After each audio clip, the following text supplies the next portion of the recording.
And Ashe really needs to get in position to do her AD damage against that turret. And currently, as Ashe, I would not want to be in position. Cyanide going in aggressively once again, taking a lot of damage. You can see how much Nivea hurts him there. He now built his Negatron cloak. Now he needs to, worry about poke as well. But does he need to go home?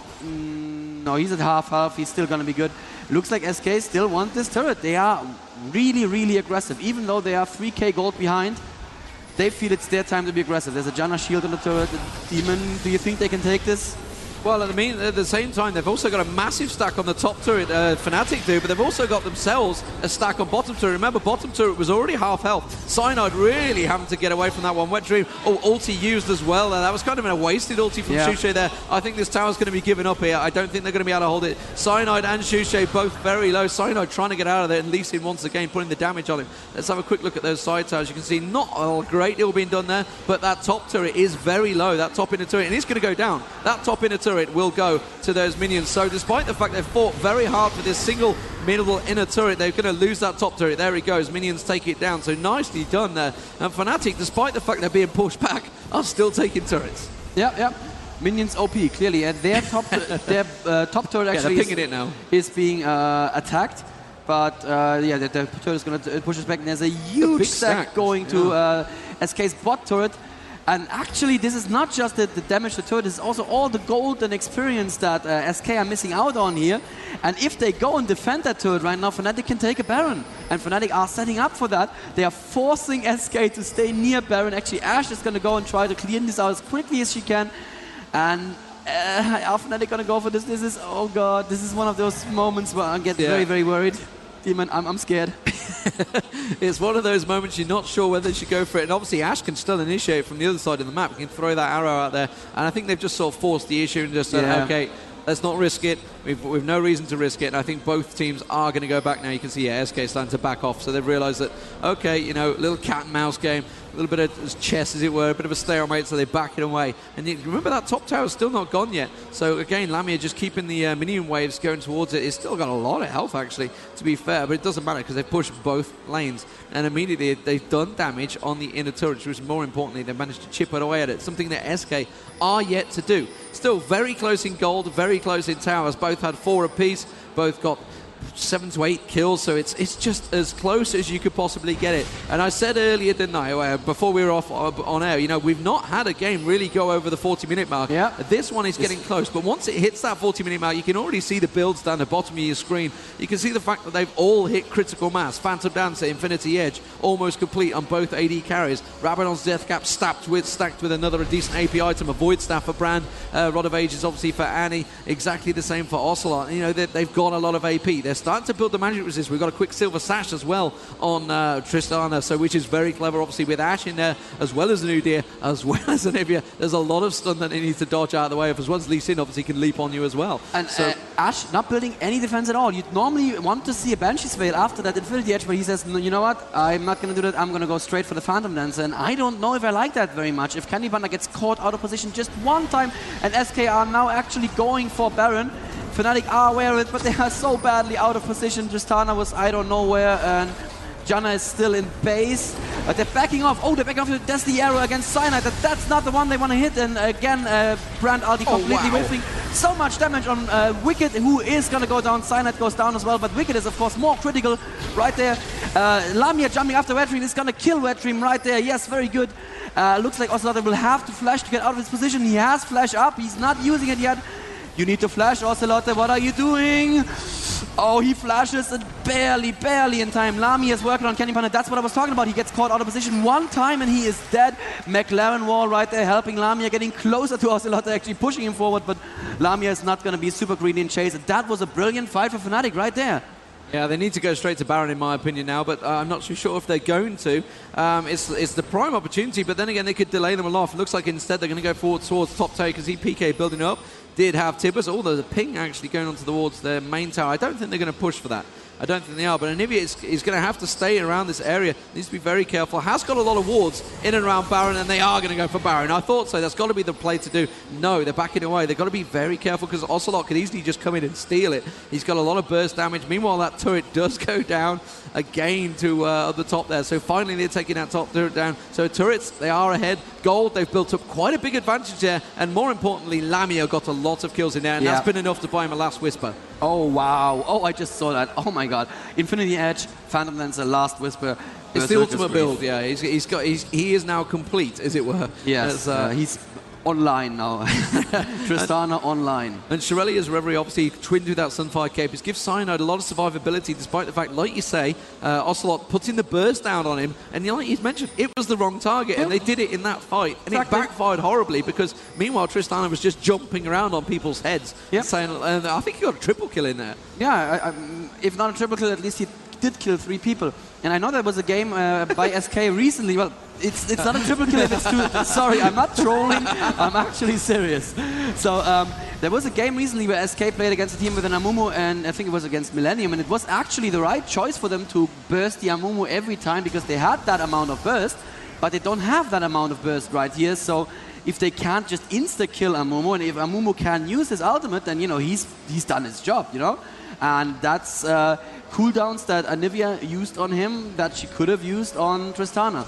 And obviously, with the Brilliance Potions being used here, the AP of Fnatic, PK and Stuche is a lot higher than Ocelot at the moment. It's 430, I think I saw from Annie there, 421, and 374 from Brand. Obviously, got that the potions running, but only 319 at the moment. Obviously, went for that Banshees, which is put him behind. And you know, it's got survivability, but it's put him behind in the AP war. And when it becomes to a big AP fight, especially if a Mumu gets in there, they could potentially explode the whole team. Remember once again, though, that SK are playing from the past here. They're playing with time machines because they are still in the meta where double... It's working. You know what? I don't know if I can say that word on stream, but they're bringing sexy back. They're making it happen again. And you know what? I wouldn't be surprised if the meta game shifted all the way back after this tournament if they are successful with this strategy, because it is the much more exciting strategy. It's the strategy where you go in and within 2 seconds you decide a team fight. Whereas this other strategy that SK are playing is like, we are going to be in this team fight for as long as we want to because we are super tanky mans and you cannot kill us. 2 Shirelia's Reveries on Team Fnatic. They really want to be mobile, and I like that a lot. That's an underused item, I find. It's one of the most OP items that people haven't understood is OP quite yet. Because that move speed burst, if you use it at the right time, it turns a team fight, just like that. If you remember to use it, of course. That would be the problem for me, not the problem for these pro gamers. Oh, Wetream doing a bit of a face check. He's not going to find Cyanide here. No, you should not be going in there, Wetream. Oh, he's super aggressive. I'm not quite sure why he thinks he can do that. That's possibly the worst place to fight as well. Cyanide's going to take a lot of damage. He is going to go down. Didn't get to trigger his ulti. Meanwhile, the AP damage coming straight out there. Udyr going down. So it's 1 for 1. Pretty much both the tanks going down. Remember, the arrow has been used. So I would say SK are in the more dangerous position. They're going to have to back away from this one. And PK is just going to say, okay, you know, we can go back and farm. Brand's, he wanted to go over that way and farm anyway. That's where he was headed. So it's just nothing changed really. So they're just back to the farming, and PK looks like he wants to try and maybe steal the blue. You can see Candy Panda putting the arrow across, will reveal PK, puts the Clairvoyance down as well. Meanwhile, Stuche is picking up the blue of his own, and instead they're just going to keep pushing the lane. So we are back to the farming status, and really, you know, it was kind of a backfired situation, and you're despairing at least in build. I don't understand. Why are you building a Thornmail against dual AP that both have death cap and really, really big other AP items? Well, why would you do that? I guess the argument point is the fact that Lamia is but the fed one. He's got 7-1-1, but like you say, he's really only getting the last kill shot. The only health Wicked has is his Phage. That's literally the only health he bought. That means that either Brand or Annie, either one of them, can switch him off like a light bulb, like a light switch. Just, you're out of the combat. 2.2k is not going to last long when Tibbers is going down around about 900 hit points on his own, and then follow on the rest of the burst when you've got Brand stacking with it. He's not going to last long in a fight. But it's a question of whether they get in it. Remember, Amumu didn't use... Yes, he did use his ulti in that one. He did. I must be blind. I didn't see him use it, but the Banshee's Veil's pretty much being bought by every team member now. I think it's starting to be stacked up. Looking at the build starting to come out there. Oh, yeah. And Bloodthirster look like being built possibly by Lamia there, so Lamia's not happy with his damage, obviously. Yeah, Lamia is carrying this hard. You know, before the game we were being a little bit mean, saying that Candy Panda and Niv are the better bot lane, and sorry, but what I'm seeing from this game, exactly. It's my really words. Lamia carrying. You know what it is? It's because he's not playing Caitlyn. Yes. It's not Caitlyn Panda. Right, we are seeing SK in front of Baron once again, and very good wall actually separating Cyanide from the team. But if they go in and commit too much on Cyanide again, yeah, there comes the long distance damage. There's an Ashe arrow on Cyanide, but he eats that happily.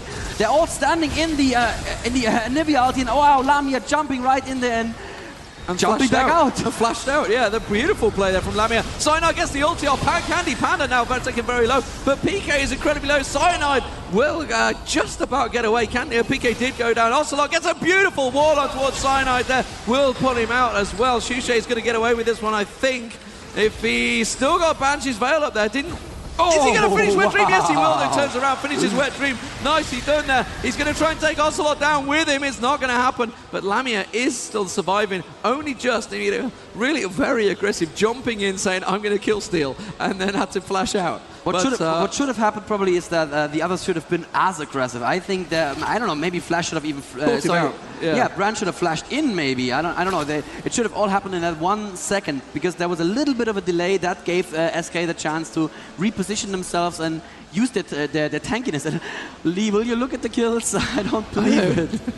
And it's very close. You know, it's very close to gold. They've got that slight advantage that came from the early CS, really, as it was, and the old Dragon.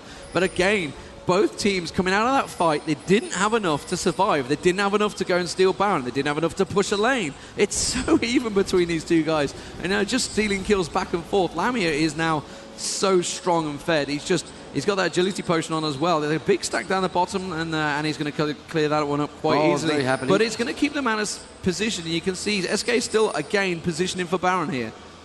Yeah, oh dear. They can do the Baron. She's dead. She's dead. Beautiful wall. Yes, there's the Ashe arrow and the stun from Anivia. That is a very dead melee stun. And that's Baron. That is Baron now. That is probably Baron, although if Annie gets him in time. the usual case. I just wanted to come and put a ward down, you know. It's, yeah, I was just warning guys. It's okay. No, it's not. Oh, but there is... Oh, Cyanide once again getting isolated by beautiful, beautiful wall there. But, you know, Shushay has a lot of reach over that wall as well. And now Lamia's jumping in, and Nif has to flash out. Cyanide is in the middle of all of them. He does not manage to steal anything, unfortunately. And Ashe goes down to Xpeaker from behind. Xpeaker needs to be careful, though. The entire team SK is now bearing down on him. And beautiful walk, isolating Lamia again, who just uses his ultimate very happily, picks up Nif before dying himself. And oh, that's going to be a lot of money for Ocelot.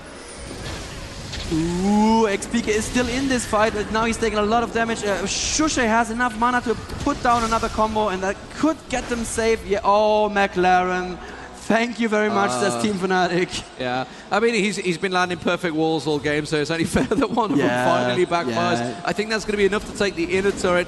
Will it get the base turret? No, I don't think so. I think they might just get the inner turret. So again, very even fight. 2 for 3, I think it was there. Yeah. Or maybe just 2 for 2, but they got the Baron in there. You can see Amumi, when he went in, he tried to steal it with the ulti at the end there. Just held on, and managed to get stunned out of it. And again, very well controlled. But Wet Dream at the moment, it's getting to that stage on Idea that you just can't do a lot against him. Yeah, he has that shield all the time. He has a lot of a magic resist. He built a Banshee's Veil and built another Megatron Cloak on top of that.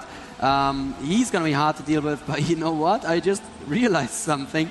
Ocelot went 10-0-4 on his Anivia. And I don't know, are there any Ocelot fans in the house today?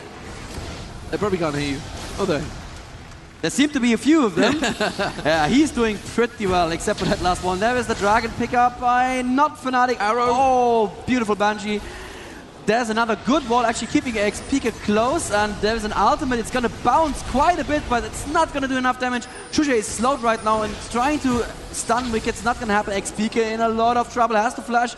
Flashes out of those stuns, and is he going to get slowed? No, there is Lamia. Now they need